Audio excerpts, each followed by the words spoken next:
Today, I'm going to show you how to make these delicious pork ribs, a dish that's not only comforting, but also incredibly easy to prepare. Contrary to many recipes, I am not using fat for cooking because it can interfere with our hormones, especially when exposed to heat. Plus, if you're curious about why pork is such a great meat choice, stick around until the end for a nutrition recap of this nutrient-dense food. But for the moment, let's get cooking!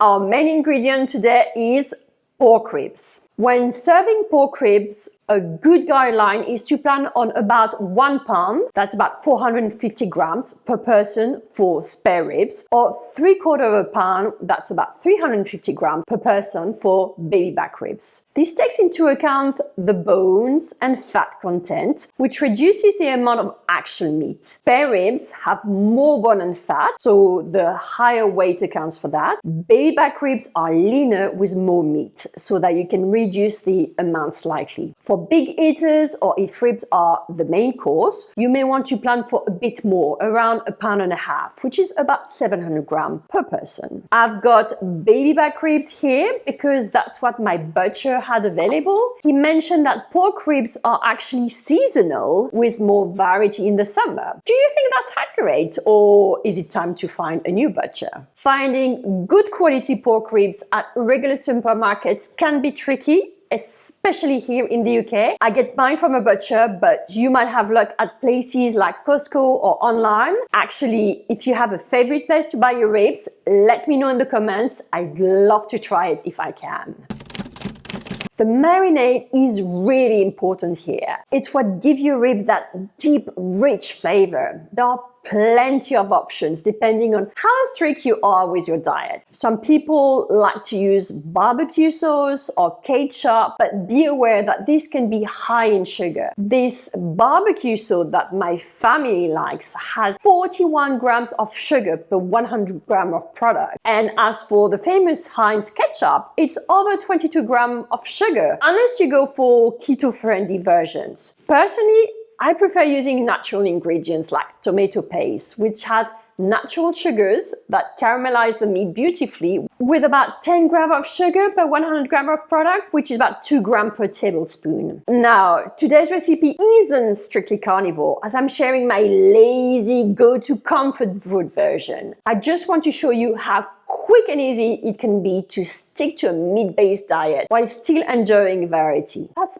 perfect for those times when you want something a bit different, but you don't feel like cooking much. Rinse your ribs and pat them dry. This is a tip I learned from my grandmother, an incredible cook. She used to say, "You never know where the meat has been." So rinsing was a way of being cautious. When I looked into it further, I found that historically, rinsing meat was done to remove blood, bone fragments, or surface debris from the butchering process. So she had a point. However, current food safety recommendations advise against rinsing meat, as it can spread bacteria like Salmonella or E. coli around the kitchen through water splashes, contaminating surfaces and utensils. Instead, cooking meat to the proper internal temperature is what really ensures food safety according to them. On the other hand, patting the meat dry is crucial. It removes excess moisture, which helps browning and searing by promoting the Maillard reaction, which is the chemical process that gives meat its delicious caramelized crust. Drying also helps achieve crispy skin on meats like poultry and allows seasonings and rubs to stick better to the surface for enhanced flavor,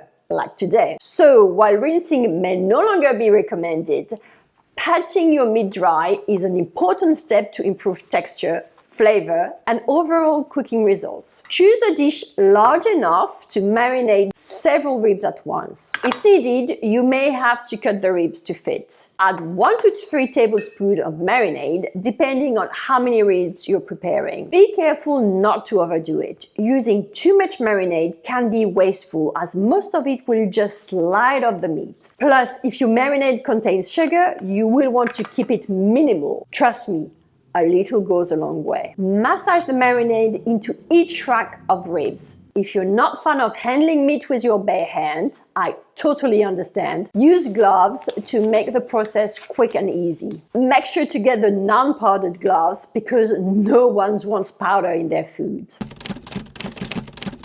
Once the ribs are massaged with your marinade, cover them up. Or not. It's optional, but if you don't want your fridge to smell like ribs, I recommend using aluminium foil or cling film. Just be sure it doesn't touch the meat, as toxins from these products can leach into the food. If you're tight on fridge space, it's okay to leave them out for a couple of hours, as long as you cook and eat them right afterward.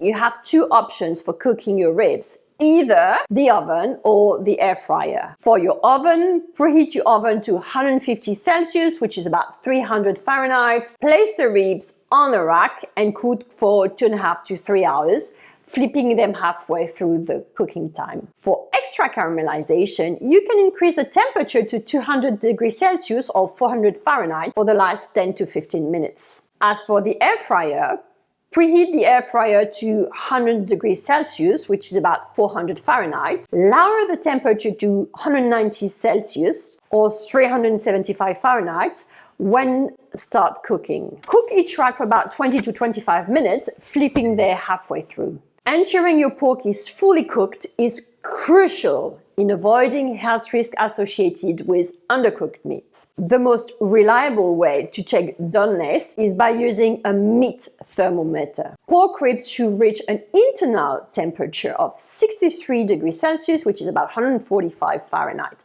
But for optimal tenderness, many prefer to cook them to 85-95 degrees Celsius as the collagen breaks down. You can also use the bend test. When you pick up the rack with tongs, it should bend easily and crack slightly on the surface. Another method is the toothpick test. When you insert a toothpick between the bones, if it slides in without resistance, the ribs are ready. Finally, visually check if the meat has pulled back from the bone from about 0.5 centimeter or 1/4 of half an inch, and if the surface is a caramelized golden brown color.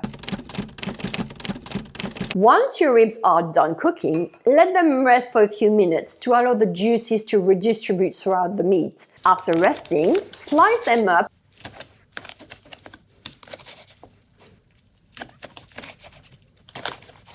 and serve them immediately for best flavor and tenderness. And enjoy your pork ribs. Bon appétit. Good. Actually, that's tasty.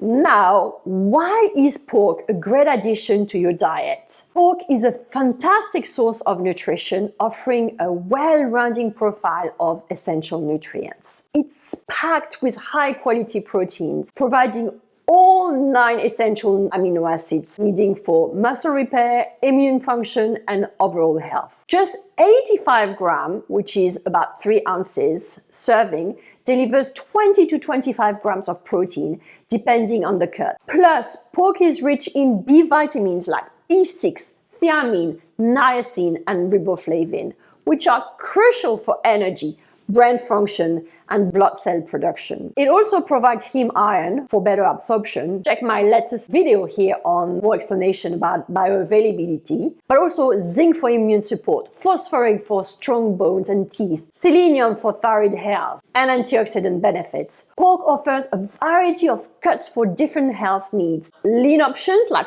pork loin and tenderloin are lower fat in calories, making them comparable to chicken in terms of fat contents, while fattier cuts offer indulgence in moderation. This nutrient-dense food is great for muscle growth and maintenance, thanks to its protein and amino acids. Plus, the combination of B vitamins, protein and fat help maintain energy level and cognitive function. And let's not forget how versatile pork is.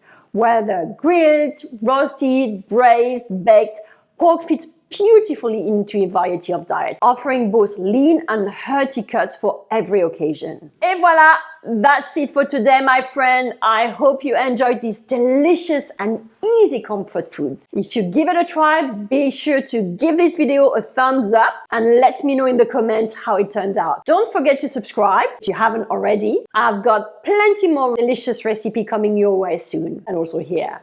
Bon appétit, and I'll see you next time.